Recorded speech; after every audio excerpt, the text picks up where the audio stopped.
Hi, ang topic natin ngayon is about sa loop. 'Di ba? Nauuso ngayon ang screencast na live, tas yung video natin niloloop na lang natin para no need na tayong magpindot-pindot dahil tuloy-tuloy na automatic na naglo-loop ang ating video. Pero sa mga walang loop ang kanilang cellphone, katulad ko, so ganito lang ang ating dapat gawin. By the way, shout out pala kay Sis Wika. Siya ang nagturo sa akin at ituturo ko rin sa inyo.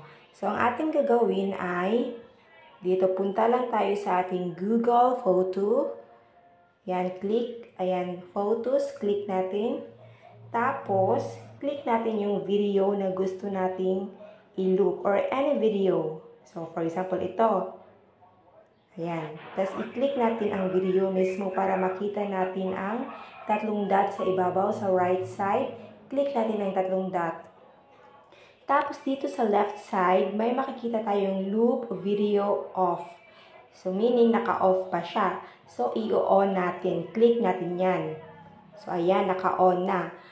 At kung gusto mo namang i-off ulit, click mo lang ulit. Ayan. Tapos, on, click lang. Ayan. So, on na siya.